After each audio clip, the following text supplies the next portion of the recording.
Give me an heir. Those 4 words fell from his lips like a death sentence, spoken in a voice so calm it could have been ordering coffee. I stood frozen in the marble-floored study, my fingers numb around the cheap handle of my suitcase, staring at the man seated behind an ornate mahogany desk.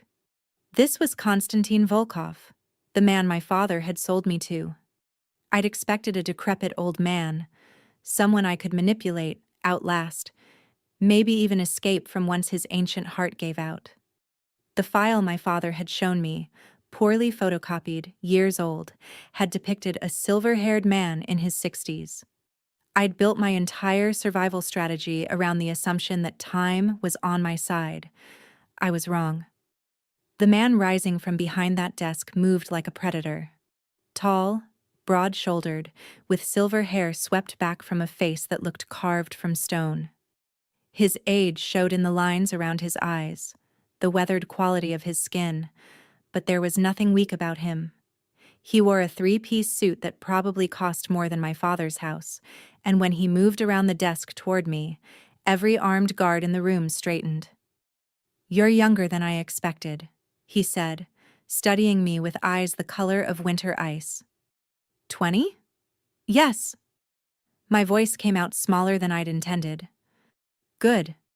Young enough to bear healthy children, old enough to understand what's expected of you. The words hit me like a slap. This wasn't going to be a marriage in name only. This wasn't going to be a business arrangement I could negotiate my way out of. The casual way he spoke about my body, my future, my children, as if I were livestock being appraised, made my stomach turn. I started, but he raised one hand. The gesture was slight. He didn't even look at me when he did it. But every guard in the room shifted, and I felt the weight of their attention like a physical thing. The words died in my throat. "You will be my wife," Konstantin continued, returning to his desk and pouring himself a drink from a crystal decanter. "You will bear my heir. In exchange, your father's debt is forgiven. Your family lives. This is not a negotiation, Rory. This is how things are." He knew my name. Of course he did. He probably knew everything about me. My high school grades, my favorite color, how many times I'd tried to run away before my father's men dragged me onto the plane to Moscow. I wanted to scream, to run, to throw my suitcase at his head and claw my way out of this gilded prison. But I was 20 years old, 5,000 miles from home, in a country where I didn't speak the language, surrounded by men with guns who answered to the silver-haired monster calmly sipping his vodka. "What if I say no?" I whispered. Architected narrative tension and pacing for Mafia romance story. Good opening. I've established the shocking command immediately, her underestimation of him, expecting someone weak. The realization she's trapped, his cold dominance. The stakes now, I need to continue, building the tension and move into the arrival-transaction phase. I should aim for around 18,000, 22,000 words total. Let me continue with strong emotional beats and pacing. For the first time, he looked directly at me, really looked at me.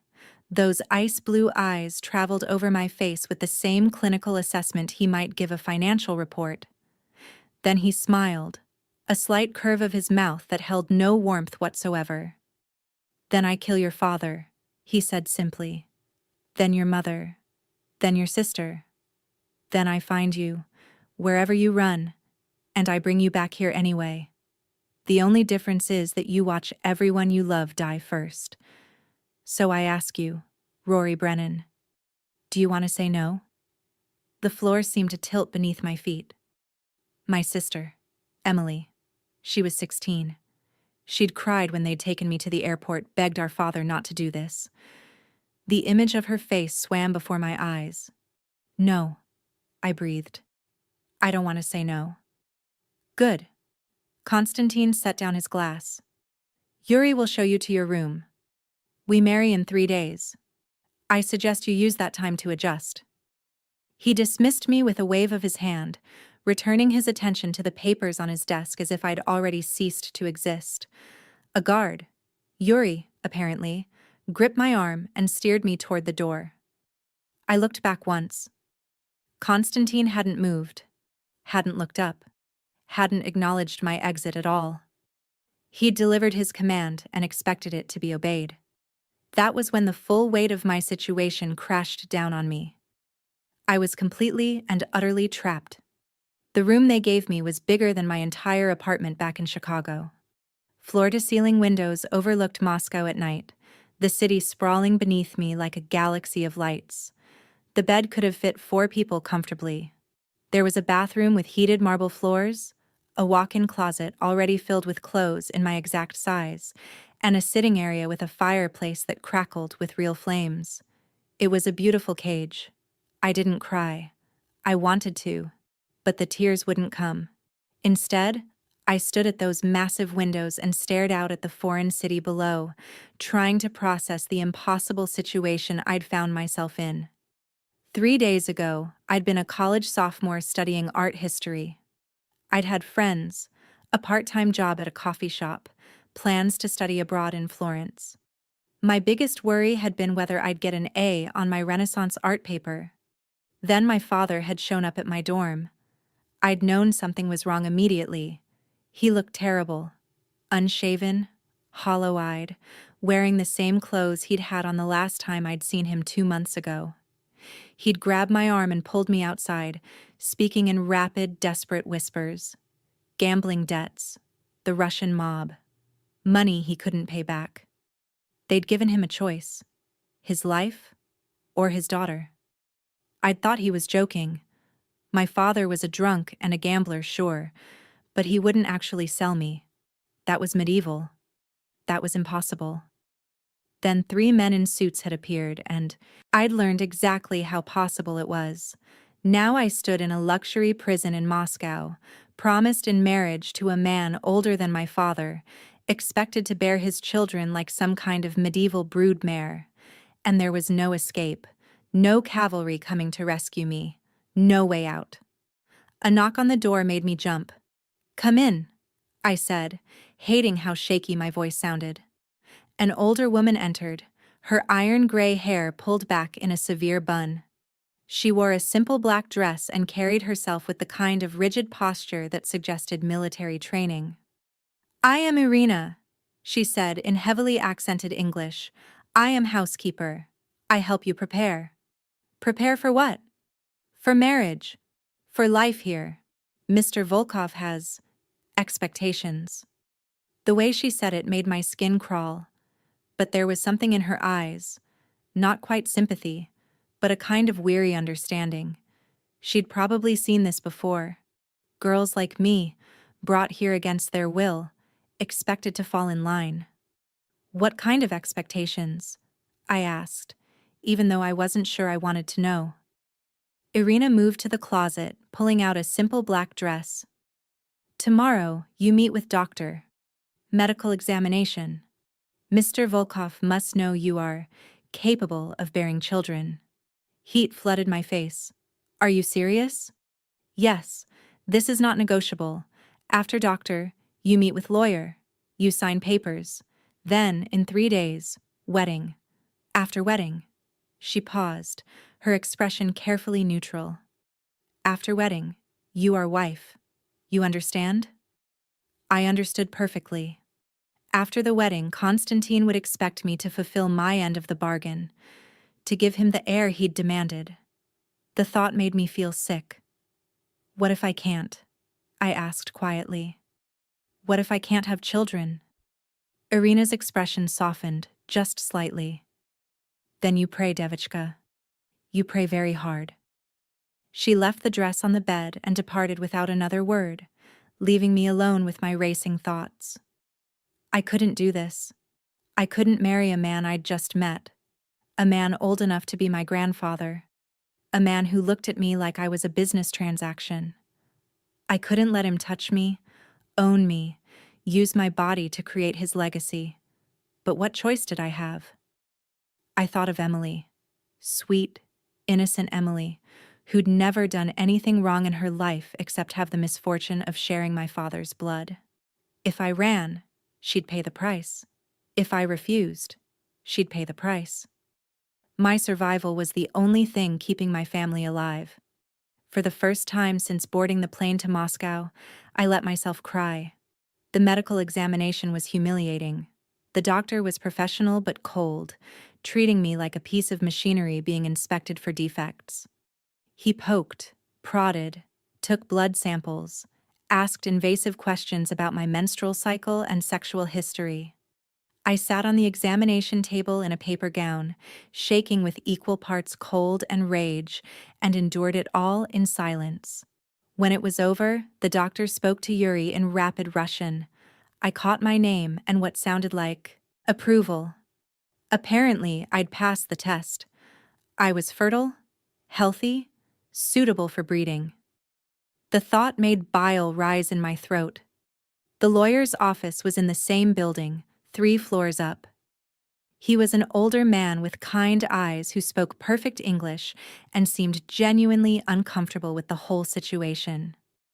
"These are the marriage contracts," he explained, spreading papers across his desk. "If you sign, you become Mrs. Volkov. In the event of Mr. Volkov's death, you inherit a trust fund sufficient to support yourself comfortably. However, if you produce an heir, the trust increases substantially. If you attempt to leave before producing an heir, you forfeit all rights and protections." "What kind of protections?" I asked. "Legal protections, financial protections, personal security." He hesitated. "Mr. Volkov has many enemies, Mrs. Brennan. As his wife, you will be a target, but you will also be untouchable. No one would dare harm you without risking Mr. Volkov's wrath." Great. I was trading one form of captivity for another. I scanned the contracts, but the legal language was dense and complicated. I had no lawyer of my own, no one to advise me, no way to know if these papers were even legitimate or just elaborate props in Konstantin's game. "What if I don't sign?" I asked, even though I already knew the answer. The lawyer's expression grew grave. "Then you and your family have a very short time left on this earth. I'm sorry, Mrs. Brennan. I truly am. But Mr. Volkov is not a man who accepts refusal." I picked up the pen. My hand shook as I signed my name on line after line, legally binding myself to a monster. With each signature, I felt a piece of my freedom slip away. By the time I reached the final page, I felt hollowed out. Empty. "It's done," the lawyer said quietly. "The wedding is in 2 days. I hope you find some happiness in this arrangement." I didn't bother responding. There was no happiness to be found here. Only survival. I didn't see Konstantin again until the wedding day. I'd spent 2 days alone in that beautiful prison of a room, eating meals delivered by Irina, staring out at Moscow's skyline, and trying to figure out how I'd ended up here. The clothes in the closet fit perfectly. The bathroom was stocked with expensive toiletries and cosmetics. Everything had been chosen for me, prepared for me, decided without my input. On the morning of the wedding, Irina arrived with a team of stylists. They descended on me like a flock of birds, tugging at my hair, applying makeup with practiced efficiency, speaking to each other in rapid Russian that I couldn't understand. I sat in the chair and let them work, feeling like a doll being dressed up for display. The wedding dress was beautiful. I could admit that much. White silk that hugged my curves before flowing into a simple train. Long sleeves, a high neckline. It was elegant and modest and probably cost more than my father's gambling debts. When they finally let me look, in the mirror, I barely recognized myself. The girl staring back looked older, more sophisticated. Her dark hair had been styled in loose waves, her makeup subtle but perfect. She looked like she belonged in this world of wealth and power, but her eyes were terrified. "Beautiful," Irina said softly, standing behind me, "like princess." Princesses don't get sold to pay off their father's debts, I muttered. She didn't argue. The wedding was held in a small chapel on Konstantin's estate. I'd expected something grand, some massive display of wealth and power. Instead, it was intimate, just a handful of witnesses, including several stern-faced men in expensive suits who were probably Konstantin's business associates. No flowers, no music, no celebration, just a legal binding that would change my life forever. Konstantin was already waiting at the altar when I arrived. He wore a black suit, his silver hair immaculate, his expression unreadable. When I walked down the short aisle, he watched me with those ice-blue eyes, and I couldn't tell what he was thinking. The priest spoke in Russian. I didn't understand a word, but the ceremony was short and perfunctory. When it came time for the vows, Yuri translated in a low voice. Do you, Rory Brennan, take Konstantin Volkov to be your lawfully wedded husband? Every cell in my body screamed no. But I looked at Konstantin's face, saw the absolute certainty there, and knew there was only one acceptable answer. I do, I whispered. Do you, Konstantin Volkov, take Rory Brennan to be your lawfully wedded wife? I do. His voice was firm, emotionless, as if he were confirming a business transaction. The priest said something else, and then Konstantin was reaching for my hand. His fingers were warm, his grip firm as he slid a ring onto my finger. A massive diamond surrounded by smaller stones, the band platinum. It was gorgeous and terrifying. When I looked up, Konstantin was closer than I'd expected. For a moment I thought he might kiss me. That was how weddings ended, right? But he simply stared down at me with those cold eyes, his expression giving away nothing. You are mine now, he said quietly, so only I could hear. Do you understand what that means? No, I admitted, my voice barely audible. Something flickered in his expression. Surprise, maybe, or approval. Good. Honesty is better than false compliance. Come, we have dinner to attend. He kept hold of my hand as he led me out of the chapel, his grip possessive but not painful. The witnesses followed behind us, their footsteps echoing on the stone floors. I was married. I was Mrs. Konstantin Volkov, and I had no idea what happened next. Dinner was held in a formal dining room that could have seated 50 people. Instead, it was just Konstantin and me at opposite ends of a long table, with his associates seated along the sides. The food was elaborate, course after course of Russian delicacies that I barely tasted. I was too aware of Konstantin, watching me from the other end of the table, too conscious of being the only woman in a room full of dangerous men. They spoke in Russian, their conversation flowing around me like a river I couldn't navigate. Occasionally, one of them would glance my way, and I'd see assessment in their eyes. Calculation. Some of them looked at me with pity, others with barely concealed contempt. I was the American girl, the debt payment, the broodmare brought in to provide an heir. When the meal finally ended, Konstantin stood.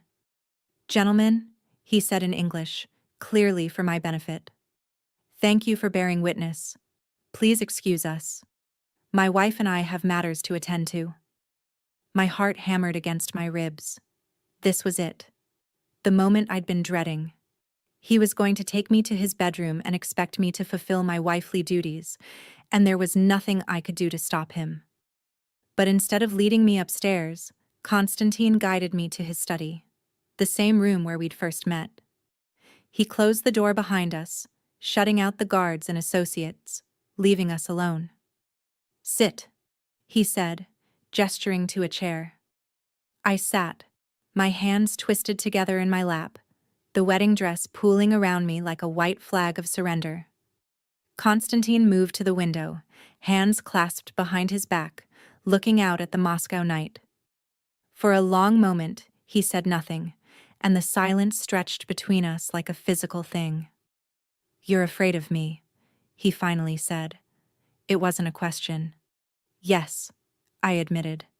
There was no point lying. Good. Fear will keep you from doing something stupid. He turned to face me. But I am not a monster, Rory. I will not force myself on you tonight. Relief flooded through me, so intense it left me dizzy. You won't? No. You are my wife now, yes. But you are also terrified, exhausted, and far from home. Taking you to my bed in such a state would be— He paused, searching for the word. Uncivilized. I am many things, but I am not uncivilized. I stared at him, trying to reconcile this unexpected mercy with the man who'd threatened to kill my entire family. Then why did you demand I give you an heir? Why go through all of this if you're not going to— I said not tonight, Konstantin interrupted, his voice sharp. I did not say never. You will share my bed, Rory. You will bear my children. But I am 67 years old. I have learned patience. I can wait until you are ready. And if I'm never ready? He smiled that cold smile again. Then I will make you ready. But I prefer willing participation to terrified submission. So I give you time. A week perhaps. Maybe 2. Use it wisely. He moved toward the door, then paused with his hand on the handle. You have your own room. Irina will show you. We will maintain separate quarters until you are ready to consummate this marriage. But make no mistake, Rory. You will be ready. One way or another. Then he was gone, leaving me alone in the study with my racing thoughts. I sat there for a long time, trying to process what had just happened. Konstantin had given me a reprieve, a temporary stay of execution, but it was still a death sentence with a delayed timeline. Eventually, Irina appeared and led me to my new quarters.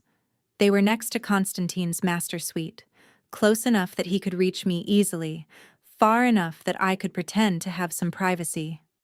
That night, I lay in the massive bed in my wedding dress, staring at the ceiling, and tried to figure out how I was going to survive this. The first week was strange. I barely saw Konstantin. He left early in the morning and returned late at night, his days consumed by whatever business a Russian mob boss conducted.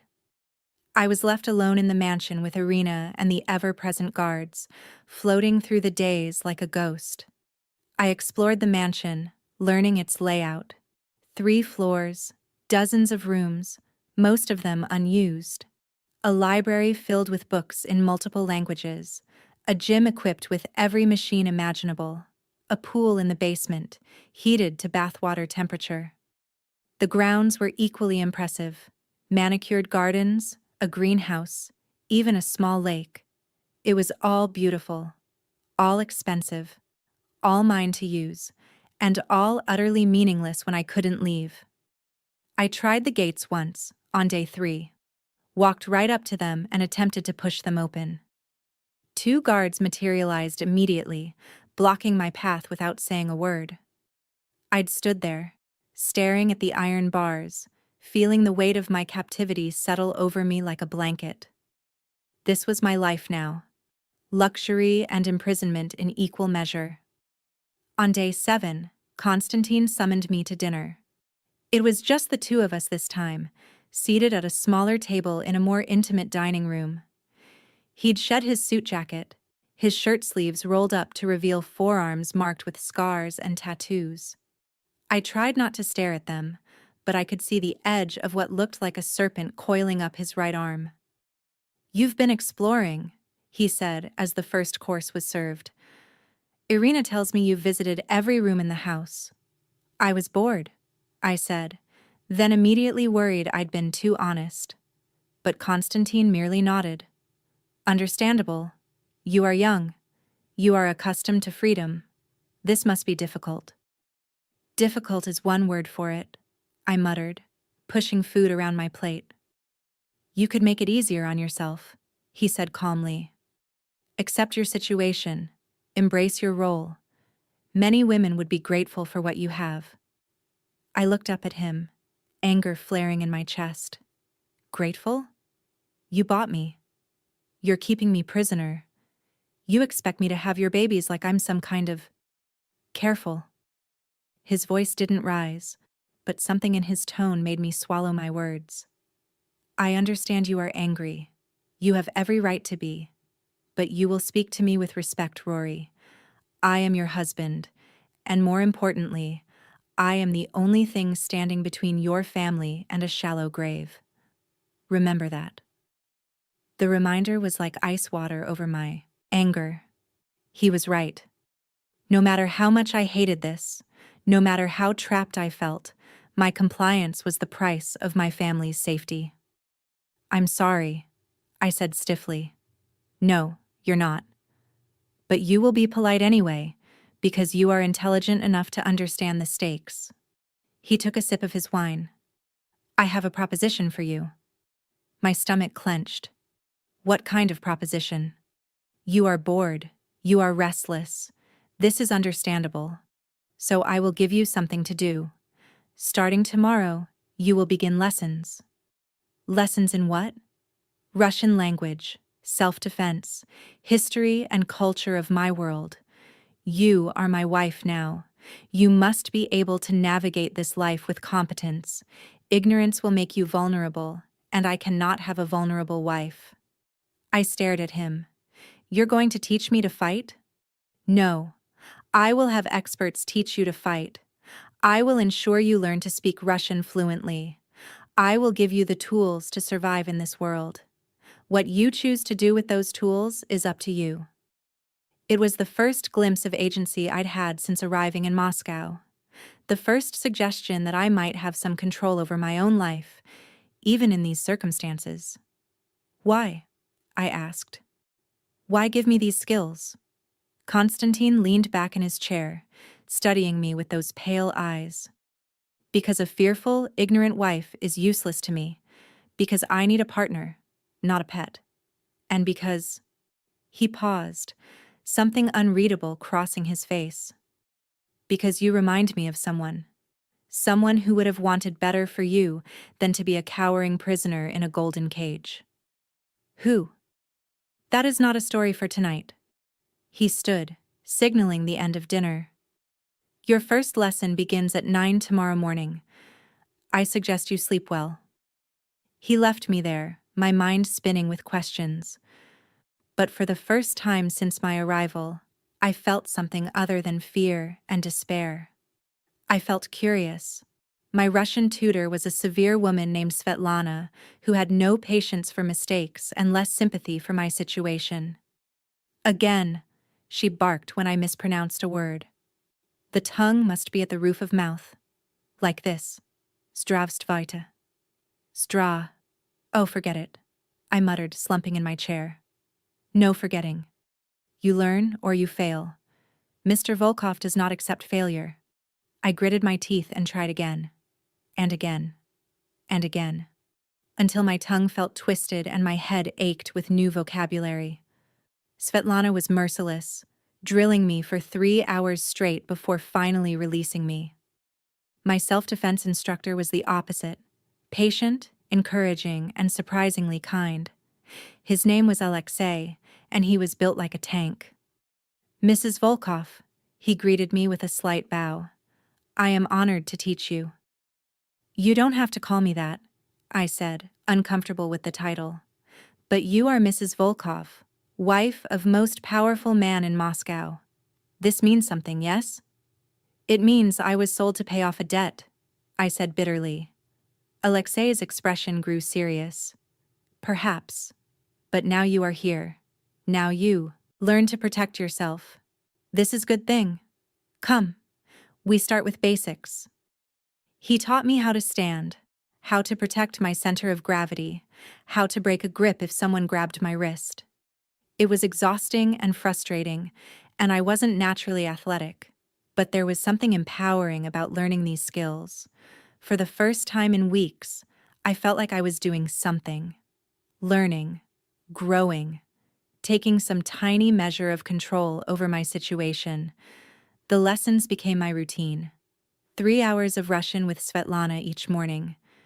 2 hours of self-defense with Alexei in the afternoon. Then dinner. either alone or occasionally with Konstantin, who would quiz me on my progress. "What did you learn today?" he'd ask. "That I'm terrible at rolling my R's," I'd respond, or that I'm strong enough to break someone's nose if they grab me from behind. He'd nod approvingly, ask another question, push me to explain my reasoning. These dinners became a kind of examination, and I found myself wanting to impress him, not because I liked him, but because I refused to be seen as weak or stupid. Weeks passed, then a month. I was getting better at Russian, picking up phrases and understanding more of the conversations happening around me. I was getting stronger too, my muscles adapting to the rigorous training. Alexei had moved me from basic defensive moves to more advanced techniques. "You are a natural fighter," he told me one afternoon, after I'd successfully disarmed him in a drill. "Very good instincts." "I had good motivation," I replied, wiping sweat from my forehead. "Learn or die." "Is not so dramatic, yes? Isn't it?" I challenged. "This isn't a normal life, Alexei. I'm a prisoner here." His expression grew somber. "Perhaps, but prisoner who grows stronger is better than prisoner who stays weak. You understand?" I did understand. These lessons were Konstantin's way of molding me into something useful, but they were also giving me tools I could use, knowledge I could leverage. If I ever found a way to escape, these skills might be the difference between success and failure.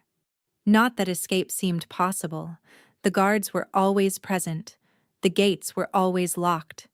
And even if I made it out, where would I go? I had no money, no documents, barely spoke the language, and running would mean condemning my family to death. I was trapped by invisible chains far stronger than any physical lock. 2 months after the wedding, Konstantin invited me to accompany him to a formal event. "It's a charity gala," he explained over dinner. "Important people will be there, politicians, businessmen, members of high society. You will attend as my wife." My stomach clenched. Why? Because a married man who never appears with his wife raises questions. Because you are part of my world now, whether you like it or not. And because... He paused, considering his words. "Because I want them to see you." "See me as what? Your property?" "See you as my partner. There is a difference, Rory, even if you don't recognize it yet." The gala was being held at one of Moscow's most prestigious hotels. Irina spent the entire day preparing me, with the same team of stylists descending on my room like a well-organized army. This time, the dress was midnight blue, cut to fit my body like a second skin before flowing into a dramatic train. Diamond earrings, hair swept up in an elegant twist. Makeup that made my eyes look mysterious and dangerous. When I looked in the mirror, I barely recognized myself. Konstantin was waiting at the bottom of the stairs when I descended. He wore a black tuxedo that fit him perfectly, his silver hair gleaming under the chandelier light. When he saw me, something shifted in his expression, a flash of appreciation, maybe even desire, before his usual mask of control slid back into place. "You look acceptable," he said, which was apparently high praise from him. "You look old," I replied, then immediately regretted it. But Konstantin merely laughed, a rare sound that surprised us both. "Honest as always. Come, the car is waiting." He offered his arm, and after a moment's hesitation, I took it.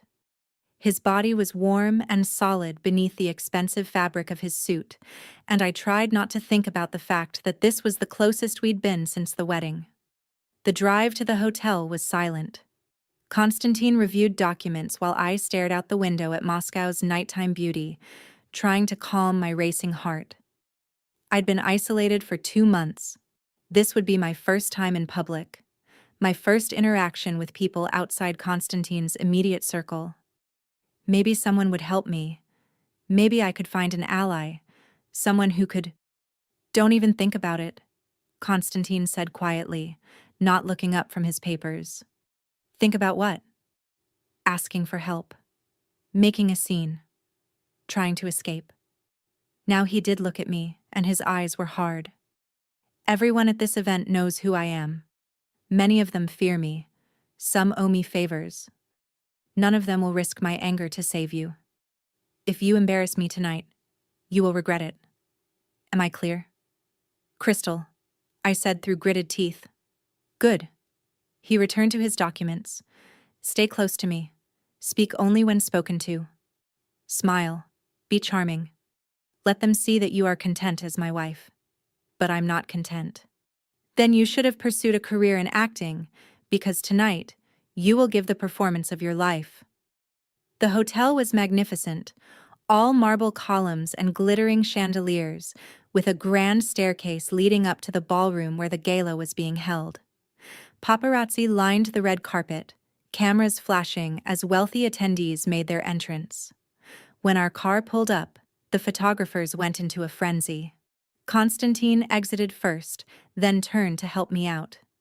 The moment my feet touched the red carpet, I was blinded by camera flashes. People were shouting questions in Russian, and I stood there frozen, overwhelmed by the attention. Konstantin's hand settled on the small of my back, warm and possessive. Smile, he murmured in my ear. You are my beautiful young wife. Show them you belong to me. I hated him in that moment, hated his calm assumption of ownership, hated the way his hand on my back felt like a brand, hated that I had to play this role while cameras captured every moment. But I smiled. I smiled like my life depended on it, because it did. I let Konstantin guide me up the steps, his hand never leaving my back, his presence overwhelming and inescapable. Inside, the ballroom was breathtaking. Crystal chandeliers cast rainbow light across the polished floor. An orchestra played in one corner. Champagne flowed freely, and guests in designer clothes clustered in small groups, their laughter and conversation creating a sophisticated hum. Every eye turned to us as we entered. I felt the weight of their attention like a physical thing, saw the curiosity in their faces, the assessment, the judgment. They were sizing me up, these people, wondering who I was, what I meant to Konstantin, whether I was worthy of standing beside him. Relax, Konstantin said quietly. They won't bite. They're far more afraid of me than you should be of them. Easy for him to say. He belonged here. I was a Chicago girl in a borrowed designer dress, completely out of my depth. But I straightened my spine, lifted my chin, and channeled every ounce of fake confidence I could muster. If they wanted to judge me, let them. I'd survived 2 months with Konstantin Volkov. I could survive 1 night of Russian high society. A man approached us, silver-haired, distinguished, with the bearing of old money. He spoke to Konstantin in rapid Russian, his eyes occasionally flickering to me with undisguised curiosity. Konstantin responded, then switched to English. Rory, this is Dmitry Kuznetsov. He owns half the oil fields in Siberia. Dmitry, my wife, Rory. Enchanted, Dmitry said, taking my hand and kissing it in an old-fashioned gesture. Konstantin has been hiding you away. We were beginning to think you were a myth.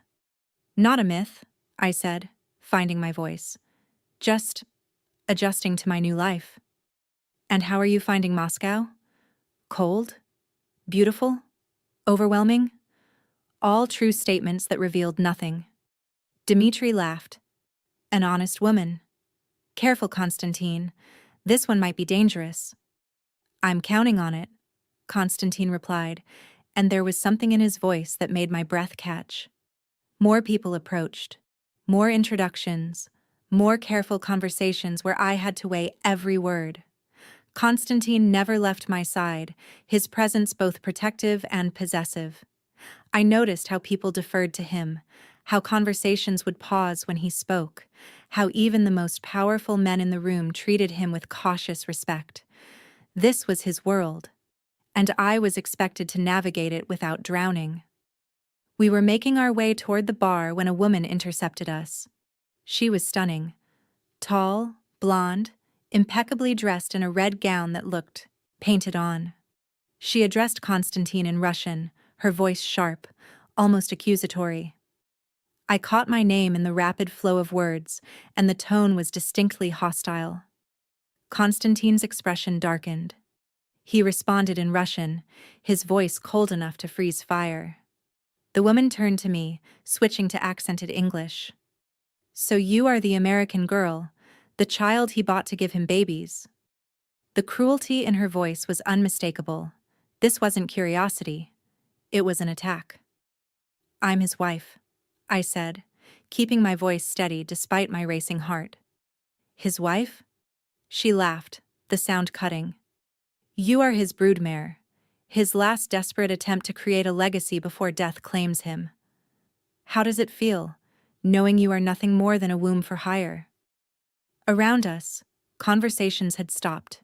People were watching, waiting to see how this would play out. I could feel Konstantin tense beside me, feel the anger radiating off him. If I didn't handle this, he would.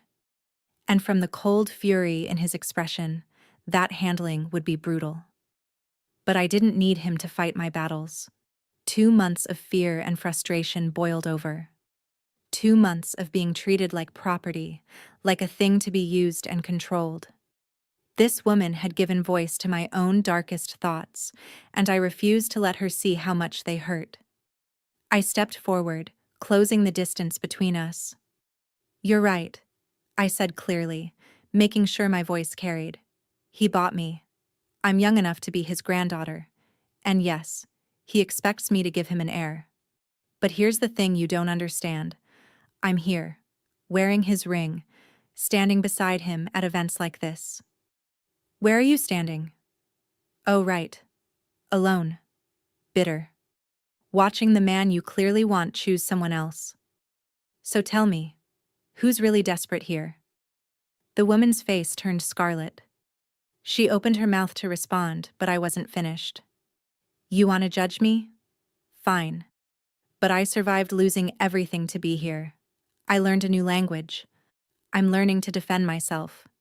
I'm adapting to a life I never chose, and I'm doing it with more grace than you're showing right now. So if you want to stand there and insult me, go ahead.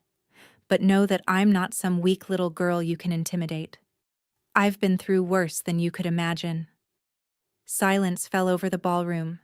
The woman stared at me, fury and shock warring on her face. Then she turned on her heel and stalked away, her exit less dramatic than she probably intended. I realized I was shaking. My hands were clenched into fists, my nails digging into my palms.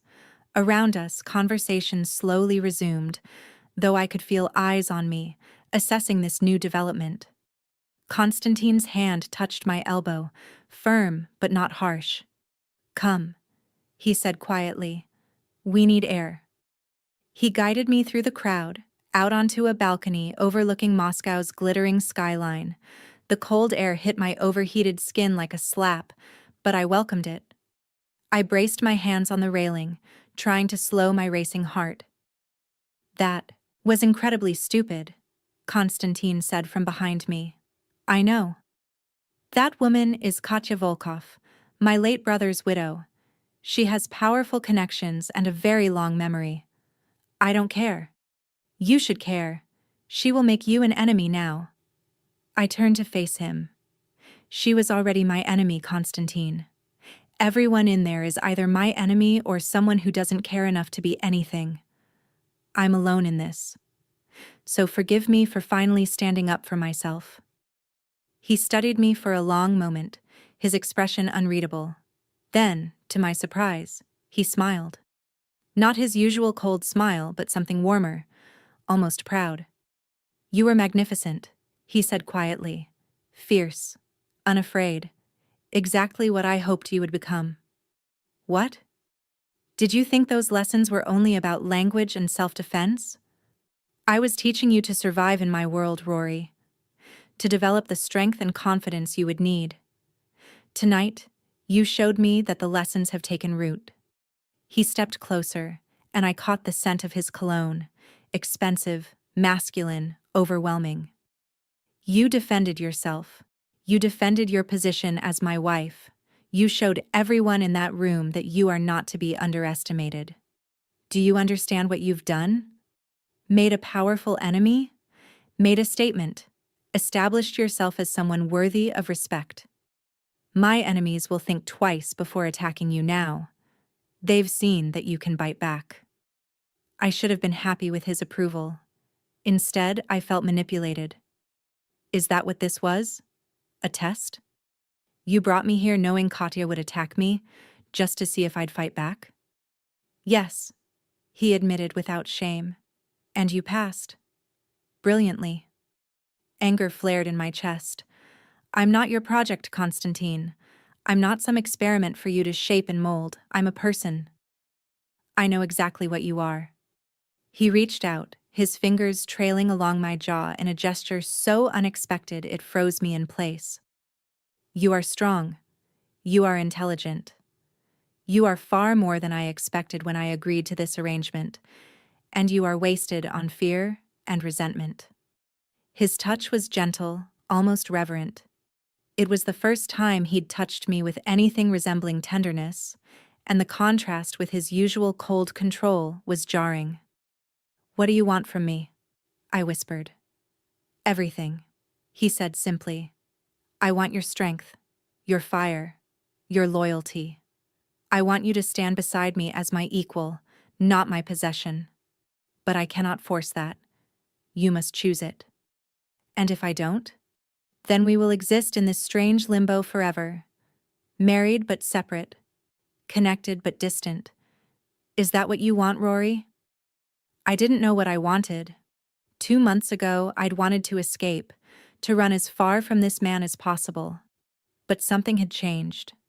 The lessons, the challenges, the slow building of competence and confidence, they'd changed me in ways I was only beginning to understand. I didn't love Konstantin. I probably never would. But I was beginning to respect him. And more dangerously, I was beginning to want his respect in return. I don't know, I admitted. Then take your time. Figure it out. But know this. He cupped my face in both hands, forcing me to meet his eyes. I have waited 67 years to find someone worthy of carrying my legacy. I can wait a little longer for you to accept your place at my side. He released me and stepped back, the moment of intimacy broken. Come, we should return before people talk. But as we walked back into the ballroom, I couldn't shake the feeling that something fundamental had shifted between us. The balance of power was still heavily in his favor, but I was no longer completely powerless. And that terrified me almost as much as it thrilled me. The weeks following the gala were different. Konstantin began including me in more aspects of his life, not the violent criminal parts. I was shielded from that. But the business dinners, the charity events, the social obligations that came with his position. I was presented as his wife, and slowly, grudgingly, Moscow's elite began to accept me. The lessons continued. I was nearly fluent in Russian now, able to follow conversations and respond without Svetlana's constant corrections. My self-defense training had advanced to weapons, how to handle a knife, how to shoot a gun, how to use everyday objects as improvised weapons. Why am I learning all this? I asked Alexei one afternoon, after he'd taught me how to turn a pen into a lethal weapon. Because Mr. Volkov's wife must be able to protect herself, he replied. His enemies are numerous. You are target now. Better to be prepared, yes? I supposed he was right, but part of me wondered if Konstantin was preparing me for something specific, some threat he saw coming. My evenings with Konstantin had become almost comfortable. We'd dine together, discuss my progress, debate current events and philosophy. He was wickedly intelligent, well-read, able to argue any position with devastating logic. Our conversations challenged me in ways my college classes never had. You disagree with me, he'd say with amusement when I'd counter one of his points. Good. Blind agreement is boring. Defend your position. And I would, marshalling arguments, pushing back against his worldview. Sometimes he'd concede a point. More often, he'd dismantle my logic with surgical precision. But he never made me feel stupid for trying. It was during one of these dinners, 3 months after our wedding, that he asked the question I'd been dreading.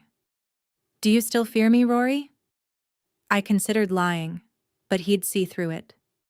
"Yes, but less than I did." "Why less?" "Because I understand you better now. You're brutal and controlling, and you've done terrible things. But you're not cruel for cruelty's sake. Everything you do has a reason. And that makes it acceptable?" "No. But it makes it predictable. I can work with predictable." He smiled. "You've grown cynical. I'm not sure if I should be proud or concerned." "Both, probably." The conversation lapsed into comfortable silence as we ate. Then Konstantin set down his fork and looked at me with an intensity that made my breath catch. "I would like to move forward with our arrangement," he said carefully. "I have been patient. I have given you time to adjust. But I am not getting younger, Rory, and I need an heir." My stomach dropped. I'd known this was coming, had been expecting it for weeks. But hearing the words out loud still felt like a punch to the gut. "You said you'd wait until I was ready," I reminded him. "And I have. 3 months. You are stronger now. More confident. You understand this world and your place in it. Are you truly not ready? Or are you simply afraid?" "Both," I admitted. "Konstantin, you're old enough to be my grandfather. How am I supposed to look at me and see past the age, see the man?" He stood, moving around the table to stand before me. "I am not the decrepit old man you expected, am I?" He wasn't. Despite his 67 years, Konstantin was vital, powerful, imposing. The silver in his hair only made him look more distinguished. The lines on his face spoke of experience, wisdom, survival. His body, though aged, was still strong from decades of training and discipline. "No," I whispered. "You're not." "Then why do you resist? Is it truly my age? Or is it that you haven't given yourself permission to want this?" His hand cupped my cheek, thumb brushing over my bottom lip. The gesture was possessive but gentle, and I felt my body respond despite my mind's protests. "I don't want this," I said, but my voice lacked conviction. "Liar." His other hand settled on my waist, pulling me to my feet. "You want structure. You want purpose. You want someone strong enough to match you, to challenge you, to demand your best. I see it in the way you approach your lessons, the way you argued with Katya, the way you push yourself to excel at everything I ask of you." He was too close, too warm, too overwhelming. I should have pushed him away, should have maintained the distance we'd carefully constructed. But my hands went to his chest instead, feeling the solid muscle beneath his shirt. "This is insane," I breathed. "Perhaps. But sanity is overrated." He leaned down, his lips brushing against my ear. "I could take what I want. You are my wife. I have every legal right. But I want you willing. I want you to choose this. Choose me. Why does it matter if I'm willing? Because I have taken many things in my life, Rory. Power, money, lives. But I have never taken a woman who didn't want me. I will not start now." The confession was unexpected, vulnerable. It showed me a side of Konstantin I hadn't seen before. A man with his own code, his own twisted sense of honor. "I need time," I said, hating how shaky my voice sounded. "How much time?" "I don't know." He pulled back, studying my face. Whatever he saw there must have satisfied him because he nodded. "1 more week. 7 days. Use them to decide. But understand, Rory, my patience has limits. I will have my heir. Whether you come to me willingly or I simply stop asking permission, the result will be the same.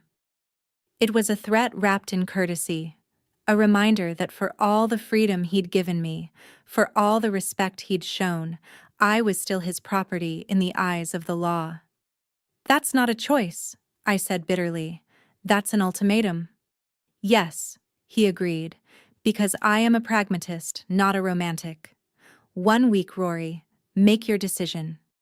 He left me standing there, my heart racing, my mind a chaos of conflicting thoughts and emotions. 1 week to decide if I would willingly give myself to a man I'd been forced to marry. 1 week to accept my fate or fight a battle I couldn't possibly win. I spent that week in a haze of anxiety and confusion. Part of me wanted to run, to find a way out, any way out, rather than submit to Konstantin's demands.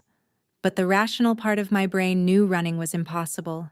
Even if I made it out of Moscow, even if I found my way back to America, Konstantin would make good on his threats. My family would die, and I would be hunted down and brought back. I was trapped. The only question was whether I would accept my cage gracefully or keep throwing myself against the bars until I bled. On the 3rd day, I sought out Irina. "I need to ask you something," I said, finding her in the kitchen overseeing dinner preparations. "Yes, Mrs. Volkov? Has he done this before? Married someone young for an heir?" Irina's expression grew guarded. "That is not my story to tell. Please, I need to understand him. I need to know if—" I struggled for words. "If I'm just one in a long line of girls he's used this way." She studied me for a long moment, then gestured for me to follow her to a small sitting room off the kitchen. Once the door was closed, she spoke in a low voice. "Mr. Volkov was married once before. Long time ago. Her name was Natasha. They married when he was young man. Maybe 25. She was his age, from good family. They loved each other very much. I hadn't expected that. What happened? She became pregnant. Mr. Volkov was very happy. He wanted family, wanted to build future, but—" Irina's expression darkened. "His enemies learned of the pregnancy. They attacked. Natasha was killed, along with unborn child. Mr. Volkov almost died protecting her. Those scars on his body? From that night. Horror washed over me. That's terrible. After that, he changed. Became harder. More ruthless. He swore he would never love again. Never have family. Never give his enemies such weapon. For 40 years he kept that promise. Until now. But why now? Why me? Because he is old? Because he sees his empire, everything he has built, and knows it will die with him. Because maybe, after 40 years, he is tired of being alone." Irina met my eyes. "He chose you carefully, Mrs. Volkov. Not random girl. He investigated. He learned about you. He saw strength. In you. Intelligence. Fire. You remind him of Natasha." The revelation shifted something in my understanding of Konstantin. He wasn't just a monster demanding an heir. He was a man who'd lost everything once and was making one final attempt to build something lasting. It didn't excuse his methods, didn't make my situation any less coercive, but it gave context to his actions, made him more human and less like the villain I'd built him up to be in my mind. "Thank you for telling me," I said quietly. "You are a good woman, Mrs. Volkov. Strong. Brave. I think you could be happy here, if you let yourself." Could I? Could I find happiness in a marriage that started with coercion and threats? Could I build a life with a man who'd bought me like property? I didn't know. But I had 4 days left to figure it out. On the 7th day, I went to Konstantin's room. It was late, past midnight. I'd spent hours pacing my own quarters, arguing with myself, until finally, the exhaustion of indecision drove me to action. I knocked on his door, my heart hammering so hard I thought it might burst from my chest. Come, his voice called from inside. I opened the door and stepped into his domain. His bedroom was masculine and austere, dark wood furniture, minimal decoration, everything precise and controlled. Konstantin sat in a leather chair by the window, a glass of vodka in one hand, a book in the other.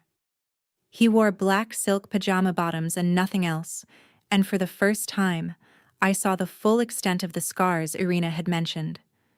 They covered his torso, thin white lines, thick raised tissue, the puckered evidence of bullet wounds. His tattoos wove between them, a serpent coiling up his right arm, Cyrillic text across his chest, other symbols I didn't recognize. It was a map of violence, a testament to survival. He looked up when I entered, his expression carefully neutral. "Rory, I've made my decision," I said, proud that my voice didn't shake. And? I closed the door behind me, took a breath, made my choice. "I'm here, aren't I?" Something flickered in his eyes.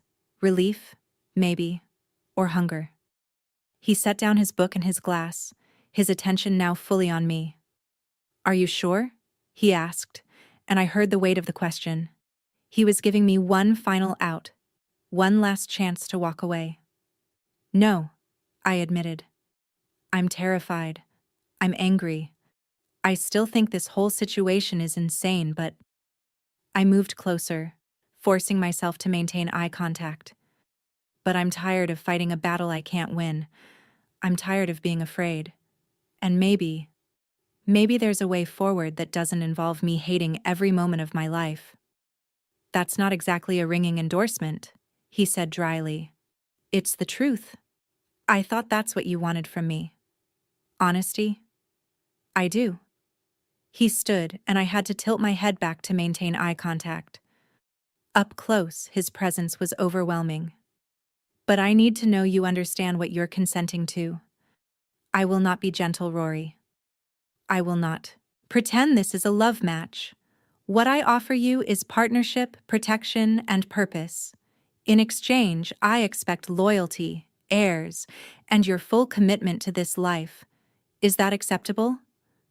It was the most clinical negotiation of intimacy I could imagine, but it was also honest, clear, free of false promises and romantic delusions. "It's acceptable," I said. He reached out, his hand curling around the back of my neck. "Then understand this. Once we cross this line, there is no going back. You will be mine in every sense of the word. Your body, your future, your children. All mine. Do you accept these terms?" Every instinct screamed at me to run, but I'd learned in the past 3 months that sometimes the only way forward was through. "I accept," I whispered. He pulled me against him, and his mouth found mine. The kiss was nothing like I'd expected. It wasn't brutal or punishing. It was controlled, thorough, devastating. He kissed me like he had all the time in the world, like he wanted to learn every inch of my mouth, like he was laying claim to something he'd waited a lifetime to possess. When he finally pulled back, we were both breathing hard. "Last chance to walk away," he murmured against my lips. "No," I said, and I was surprised to find I meant it. "No more walking away." He lifted me as easily as if I weighed nothing, carrying me to his bed. And as he laid me down on the dark sheets, as his hands began to explore my body with the same methodical thoroughness he brought to everything, I realized that I'd stopped thinking of him as the enemy. I didn't love him, but I didn't hate him either. What I felt was more complex, a mixture of respect, fear, fascination, and something darker I didn't want to name. As his body covered mine, as he took what I'd offered with a hunger that left me breathless, I understood that this was my life now. I was Konstantin Volkov's wife, and I would bear his heir. The thought should have terrified me. Instead, as pleasure began to build in places I'd never known existed, as his voice murmured praise and commands in Russian against my skin, I felt something unexpected. Power. He'd bought me, trapped me, forced me into this situation. But in this moment, as he lost control in my arms, as I felt the evidence of his need and desire, I realized I wasn't entirely powerless anymore. I'd found the weapon I could use against him, and I fully intended to learn how to wield it. The morning after was awkward. I woke alone in Konstantin's bed, sunlight streaming through the windows, my body aching in unfamiliar ways. For a moment, I forgot where I was. Then memory crashed over me, and embarrassment heated my face. I'd slept with him. Willingly. More than that, I'd enjoyed it. Far more than I wanted to admit. A knock on the door made me grab the sheet, pulling it up to cover myself. Yes? Irina entered, carrying a tray with breakfast. Her expression was carefully neutral as she set it on the bedside table. Mr. Volkov asked me to bring you this. He has business this morning, but will see you at dinner. Of course. Life went on. One night didn't change the fundamental nature of our arrangement. Thank you, Irina. She paused at the door. Mrs. Volkov, are you well? The genuine concern in her voice brought unexpected tears to my eyes. I don't know. Am I supposed to be? That is for you to decide. But... She hesitated, then spoke carefully. Mr. Volkov seems different this morning. Lighter somehow. I think perhaps last night was important to him too.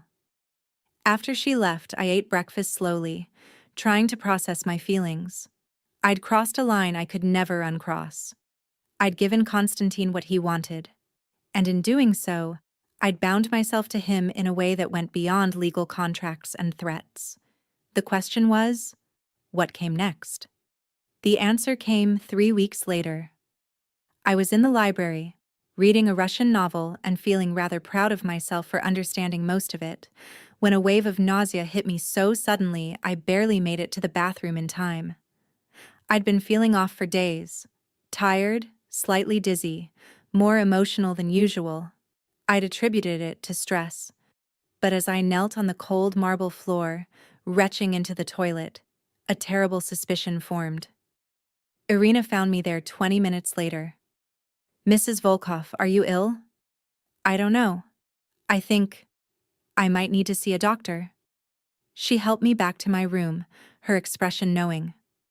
I will call Dr. Petrov immediately. The doctor arrived within the hour, the same one who'd examined me before the wedding. This time, his examination was gentler, more congratulatory. When he finished, he smiled. Congratulations, Mrs. Volkov. You are approximately 3 weeks pregnant. The words hit me like a physical blow. Pregnant. I was pregnant with Konstantin's child. I'd known it was possible. Probable even. But hearing it confirmed made it terrifyingly real. Are you certain? I whispered. Very certain. The blood test confirms it. You should take it easy for the next few weeks. No strenuous exercise. Plenty of rest. I will monitor you closely. After he left, I sat on my bed in stunned silence. There was a life growing inside me. Konstantin's heir. The whole purpose of this arrangement was now fulfilled. Part of me was horrified. I was 20 years old, pregnant by a 67-year-old crime boss I'd been forced to marry. This wasn't how my life was supposed to go. But another part of me, a part I barely recognized, felt something else. A strange sense of accomplishment, purpose. I'd done what was required of me. I'd secured my family's safety. And more than that, this child was mine too. Not just Konstantin's. Mine. The thought was both terrifying and oddly comforting. When Konstantin came home that evening, I was waiting for him in his study. He took one look at my face and knew. You saw the doctor? Yes. And? I'm pregnant. For a long moment, he said nothing. Then he crossed the room and pulled me into his arms. A gesture so unexpected it left me breathless. Thank you, he said quietly, his voice rougher than usual. Thank you, Rory. I stood there, held against his chest, feeling his heartbeat beneath my cheek, and realized something had fundamentally shifted. This wasn't just about contracts and obligations anymore. This was real. The child growing inside me was real. And Konstantin's reaction, the raw emotion I could feel in his embrace, that was real too. "I'm scared," I admitted. "I know. But you are strong. You will be a magnificent mother." "How do you know?" "Because I have watched you grow from a terrified girl into a formidable woman. Because you have survived things that would have broken others. Because you have fire in you, Rory. Our child will inherit that fire." Our child. Not his child. Ours. The possessive pronoun should have bothered me. Instead, it made me feel less alone. "Everything changes now, doesn't it?" I asked. "Yes. Everything changes." He pulled back to look at me, his hands framing my face. "You are carrying my heir. That makes you the most valuable thing in my world. I will protect you with everything I have. Do you understand?" I understood. I was no longer just his wife.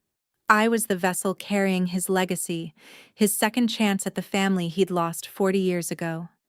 It should have made me feel more trapped. Instead, paradoxically, it made me feel safer. Because a man like Konstantin protected what was valuable to him, and I had just become invaluable. The pregnancy transformed our relationship. Konstantin became obsessively protective. Guards doubled around the estate. My lessons continued, but Alexei was forbidden from any training that might risk injury. Every meal was carefully prepared by nutritionists. The doctor visited twice a week. It was smothering and overwhelming and oddly touching. "You don't have to treat me like I'm made of glass," I told Konstantin one evening, after he'd insisted I rest instead of taking my usual evening walk. "Women have been having babies for millennia. I'm not going to break." "You are carrying my child," he said simply. "I will take no chances. Your child has my DNA too, which means it's probably stubborn and resilient." He smiled, one of his rare, genuine smiles that transformed his entire face. "Then it will be perfect." As my body changed, so did my perspective. I found myself thinking about the future in ways I never had before. What kind of mother would I be? What kind of life would this child have? Would they grow up in this world of violence and crime, or could I find a way to give them something better? I began to voice these concerns to Konstantin during our dinners. "What happens to our child when they're older?" I asked. "Will they be expected to take over your business?" "That will be their choice," Konstantin said carefully. "I will not force my path on them. But this world will be all they know. They won't have a real choice, will they?" He set down his fork, studying me. "What are you suggesting?" "I don't know. Maybe that there should be options, a legitimate business they could run, something that doesn't involve violence and crime." "You want me to go legitimate?" There was amusement in his voice. "I want our child to have a choice. Real choice, not the illusion of it." Something shifted in his expression. "You said our child." "What?" "You called it our child. Not my child. Ours."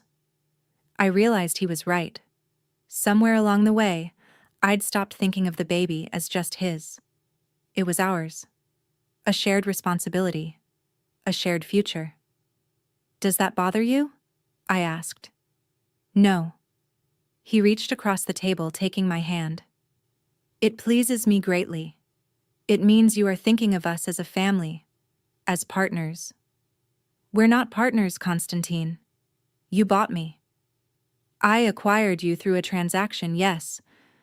But what we have become, that is more complex than simple ownership. You are my wife, the mother of my child, and increasingly, you are someone whose opinion I value. That sounds very much like partnership to me."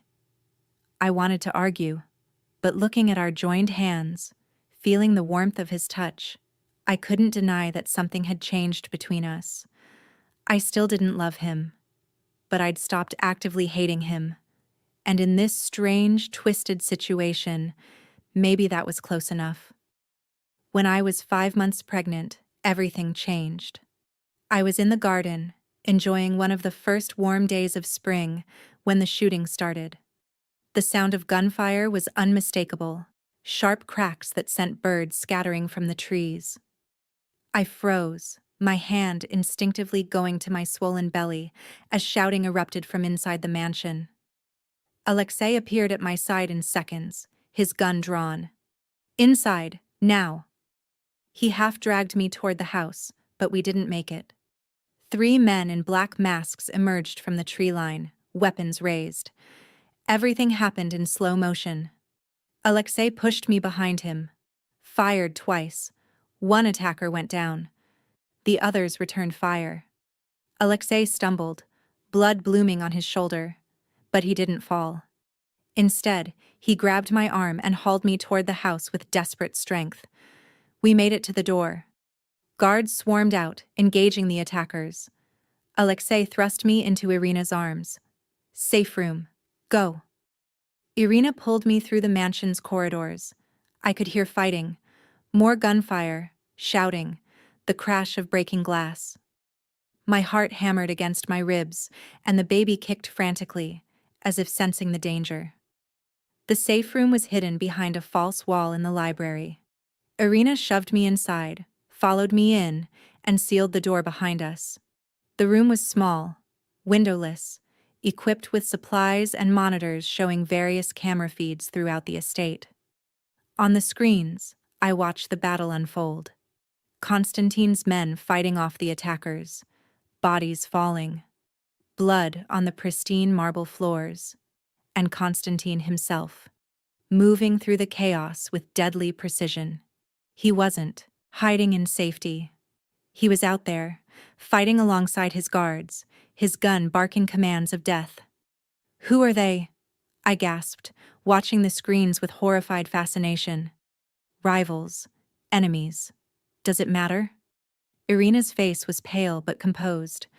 "They came for Mr. Volkov. And for you. For me? You are pregnant with his heir. You are his weakness now. Kill you. Kill the baby. And they destroy him." The reality of my situation crashed over me with new clarity. I'd understood abstractly that Konstantin had enemies, but seeing them attack his home, watching men die on those screens, I finally understood what it meant to be part of his world.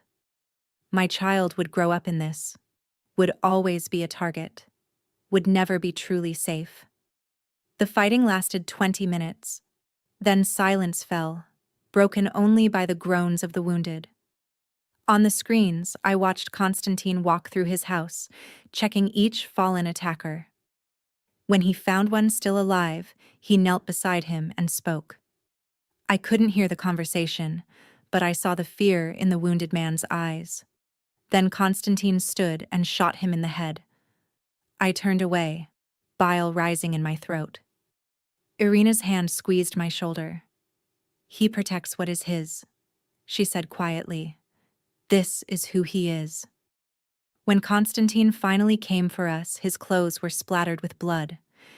He opened the safe room door and his eyes found me immediately.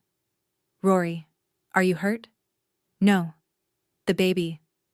Is the baby?" "The baby's fine. Kicking like crazy. But fine." The relief on his face was profound. He pulled me out of the safe room and into his arms, holding me so tightly I could barely breathe. "I'm sorry," he said against my hair. "I'm so sorry. This should not have happened." "Who were they?" "Dmitry Kuznetsov's men. The man you met at the gala. He saw an opportunity to take my territory, so he attacked while I was vulnerable." "Vulnerable?" Konstantin pulled back, his hands framing my face. "Yes. Vulnerable. Because I care more about keeping you safe than I do about my business empire." Dmitry knew that. He tried to use it against me. "What will you do?" "What I should have done years ago. End the threat permanently." The cold certainty in his voice sent chills down my spine. This was the Konstantin I'd imagined when I first arrived. Ruthless, calculating, capable of terrible violence. But as his hands moved protectively over my belly, as I saw the fear slowly fading from his eyes, I realized something important. He'd been terrified. Not for himself, for me, for our child. This violent, dangerous man cared about us, genuinely cared. Enough to risk everything to keep us safe. The revelation shifted something fundamental in my chest. The aftermath of the attack was brutal. Konstantin disappeared for 3 days. I didn't ask where he went or what he did.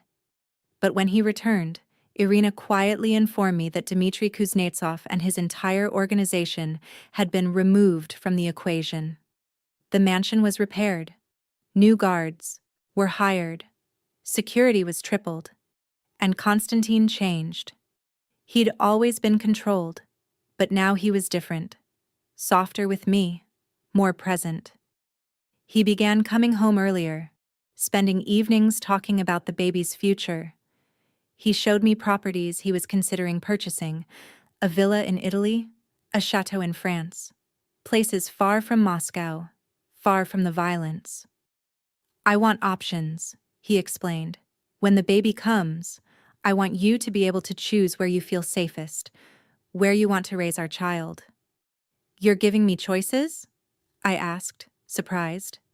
Yes. Real choices. Not the illusion of them. He was listening. Actually listening to the concerns I'd voiced. One evening, when I was 7 months pregnant and uncomfortable in every possible way, Konstantin found me in the library. I'd been trying to read, but the baby was using my bladder as a punching bag and I couldn't concentrate. He sat beside me, reaching out to rest his hand on my swollen belly. The baby kicked against his palm and his face lit up with wonder. Strong, he murmured. Like the mother. Your child is going to be a soccer player, I grumbled. I haven't slept through the night in weeks. I'm sorry, he said, and he actually sounded it. Is there anything I can do? Turn back time and give me my old life back? I suggested wryly. Instead of getting defensive, he was quiet for a moment. Then, do you regret it? This life, this child. I thought about lying, but we'd built something on honesty and I wouldn't destroy it now. I regret how it started. I regret not having a choice. But the child? I placed my hand over his, feeling our baby move beneath our joined palms. No, I don't regret this. And us? What about us? Do you regret becoming my wife? It was a loaded question. The honest answer was complicated. Ask me in a year, I said instead. When I've had more time to adjust. He smiled. Fair enough. But know this, Rory. I do not regret it. You have given me something I thought was lost forever. Hope. Purpose. A reason to build instead of simply destroy. I haven't done anything, I protested. You've done everything. His hand moved from my belly to my face, gentle despite the calluses. You survived. You adapted. You grew strong when you could have broken. You are carrying my child and making me think about the future in ways I never have before. That is not nothing. The sincerity in his voice made my throat tight. This man, this complicated, violent, dangerous man, cared about me. Not just as a vessel for his heir, but as a person. When had that happened? When had I started to matter to him? More importantly, when had he started to matter to me? Konstantin, I said quietly. What are we doing? Really? Building a family, building a life, building something that lasts. In a world of violence and crime? I'm working on that. He pulled out a folder I hadn't noticed, handed it to me. I've been meeting with lawyers, setting up legitimate businesses, museums, art galleries, real estate development. Things our child can inherit without fear. Things that don't require violence to maintain. I stared at the documents in shock. You're serious? I told you I value your opinion. You wanted our child to have choices. I'm creating them. This must be costing you, politically, among your associates. Let them complain. They are not carrying my heir. You are. And what you want matters more than their approval. It was the closest he'd come to saying he cared about my happiness, and it shook me to my core. I wasn't supposed to develop feelings for this man. He'd bought me, forced me into this marriage. I should hate him. But I didn't. Somewhere along the way, through the lessons and the dinners and the slow building of trust, I'd stopped seeing him as just my captor. I'd started seeing him as my partner. I went into labor 3 weeks early on a cold November night. Konstantin was in a meeting when it happened. Irina called him immediately, and he arrived home 20 minutes later to find me pacing the bedroom, breathing through contractions. "Hospital!" he barked at his guards. "Now!" "No." I grabbed his arm. "Too dangerous. The doctor is on his way here. I want to deliver at home." "Rory, that's not—" "Your enemies know every hospital in Moscow. They don't know about your private medical wing. I'm safer here." He wanted to argue. I could see it in his face. But he also recognized the logic. "Fine. But if anything goes wrong, then you panic and take me to the hospital. But until then, we do this here." Dr. Petrov arrived with a full medical team. They'd converted one of the bedrooms into a sterile delivery room weeks ago, just in case. As another contraction hit, Konstantin helped me toward it.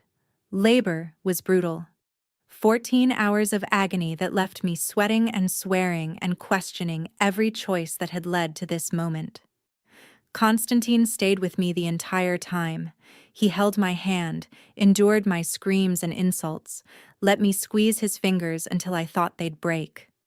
When I was too exhausted to continue, he whispered encouragement in Russian, words I'd learned well enough to understand. "You are strong. You are magnificent. You can do this." Finally, as dawn broke over Moscow, I pushed one last time, and our daughter entered the world. The cry that filled the room was the most beautiful sound I'd ever heard. Dr. Petrov cleaned her quickly, checked her vitals, then placed her in my arms. She was tiny, perfect. Her eyes were tightly closed, her face scrunched up in outrage at being forced from her warm cocoon. A shock of dark hair crowned her head. "A girl," I breathed, unable to look away from her. Konstantin stood frozen, staring at his daughter with an expression I'd never seen on his face before. Wonder, fear, love so profound it was almost painful to witness. "May I?" he asked quietly. I handed her over, watched as he cradled her against his chest with surprising gentleness. His daughter looked impossibly small in his large, scarred hands. "Hello, little one," he murmured in Russian. "I have waited a lifetime to meet you." Watching them together, this violent man and this innocent child, broke something open in my chest. This was real. We were a family now. Whatever had started as coercion and contracts had transformed into something genuine. "What should we name her?" I asked. Konstantin looked up, tears shining in his eyes.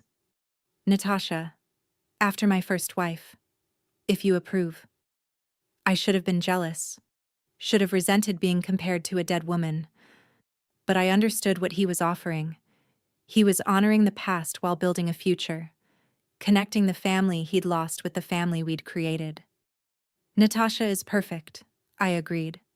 Our daughter, Natasha Volkova, yawned and settled more comfortably against her father's chest, and Konstantin Volkov, one of the most feared men in Russia, smiled like the sun breaking through clouds. The first few weeks with Natasha were chaos. She was a terrible sleeper, crying every 2 hours without fail. I was exhausted, emotional, overwhelmed by the reality of being responsible for this tiny human. But Konstantin surprised me. He hired nurses, yes, but he also participated, changed diapers, walked the floors with her when she wouldn't settle. Learned to give bottles so I could sleep. You don't have to do this, I told him one night, finding him in the nursery at 3 a.m., rocking Natasha while humming a Russian lullaby. She's my daughter. Why wouldn't I? Because you, important, busy. Most men in your position wouldn't. I am not most men. He looked down at Natasha's sleeping face. I lost one child already. I will not waste a single moment with this one. The confession made my heart ache. This man who'd seemed so cold and calculating was capable of profound love. I just hadn't seen it until now. As weeks turned to months, I watched Konstantin transform. His business associates complained about his increased absences. His enemies probably plotted, sensing weakness. But he didn't care. He came home every evening to hold his daughter, read to her in Russian and English, showed her picture books and explained art with the same seriousness he'd bring to a business negotiation. She's 4 months old, I laughed, watching him describe the symbolism in a Renaissance painting to our child. She can't understand you. She will learn. And when she does, she will already know beauty, already understand value. On Natasha's 6-month birthday, Konstantin called me to his study. I went, curious, to find him standing by the window with a folder in his hands. "What's this?" I asked. "Your freedom," he said simply, handing it to me. Inside were documents, property deeds, bank accounts, all in my name. "I don't understand," I said, scanning the papers. "You asked me once if you would ever have real choices. This is my answer. The villa in Tuscany is yours. The account contains enough money to support you and Natasha comfortably for life. There's also a passport for you, a legitimate one, and documentation to establish a new identity if you want it." My heart began to race. "What are you saying?" "I'm saying you can leave. Take Natasha and go. Build a new life somewhere safe, somewhere far from my world. I won't stop you. I won't chase you. I'm giving you the choice I never gave you before." I stared at him, trying to process what I was hearing. "Why?" "Because I love you," he said simply. "And if you love someone, you give them freedom, even if it means losing them." The words hung in the air between us. He'd never said them before, had never even hinted at emotion beyond respect and partnership. "You love me?" I whispered. "Yes. Desperately. Completely. In a way I thought myself too old and too broken to feel again. You brought light back into my darkness, Rory. You gave me a daughter. You made me want to be better. And I cannot keep you prisoner while claiming to love you. So I'm setting you free." Tears blurred my vision. This man, this complicated, dangerous, beautiful man, was offering me everything I'd wanted when I first arrived in Moscow. Freedom, escape, a new life. But as I looked at him, really looked at him, I realized something crucial. I didn't want to leave. Somewhere in the past year, through fear and anger and slow-building trust, I'd fallen for him. Not the romantic fairy tale kind of love. Something deeper, more complicated, born from respect and partnership and shared experience. I loved him, and I loved the life we'd built together. "What if I don't want to leave?" I asked quietly. Hope flickered in his eyes. "Then you stay. Not as my property, not as an obligation, but as my wife, my partner, my choice, as I am yours." "And Natasha? She has both her parents, and a future filled with choices we create together." I set the folder aside and moved toward him. His arms wrapped around me, solid and warm and safe. "I'm not leaving," I said against his chest. "Not now. Maybe not ever. Because this is my life, Konstantin. You're my husband. Natasha is our daughter.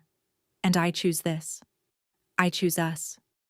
He held me tighter and I felt moisture against my hair. This powerful man crying with relief. "Thank you," he whispered. Thank you for choosing me when you didn't have to. We chose each other, I corrected. Finally. Actually chose each other. And in that moment, surrounded by his strength, I understood something profound. Love wasn't always gentle. Sometimes it was forged in fire. Sometimes it started with force and transformed through time. Our beginning had been wrong, coercive, unforgivable by conventional standards. But what we'd built from those ashes, that was real. That was ours. That was worth fighting for. I was Rory Volkov, wife of a Russian crime boss, mother to his daughter. And I'd arrived at this life through circumstances I never wanted, but I was staying by choice, and that made all the difference. 2 years later, I stood on the balcony of our villa in Tuscany, watching Konstantin play with Natasha in the garden below. She was running through the flower beds, her dark curls bouncing, her laughter ringing through the warm afternoon air. He chased her slowly, deliberately letting her escape, his own deep laughter mixing with hers. My hand rested on my swollen belly, 7 months pregnant with our second child. A son this time, if the doctors were correct. Moscow felt like another lifetime. Konstantin had moved most of his operations to legitimate businesses, retaining only enough of the old world to maintain his protection and connections. We split our time between Russia and Italy, giving Natasha, and soon her brother, exposure to both cultures. I was fluent in Russian now, could hold my own in any conversation, had become the kind of woman who navigated high society with ease while maintaining the fire that had first attracted Konstantin's attention. But more than that, I'd become a mother, a wife, a partner in every sense. Konstantin looked up and caught me watching. Even from this distance, I could see the love in his expression.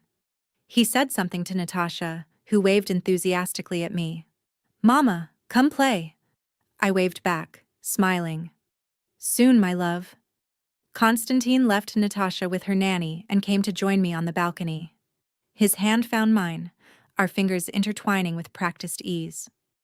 "What are you thinking about?" he asked.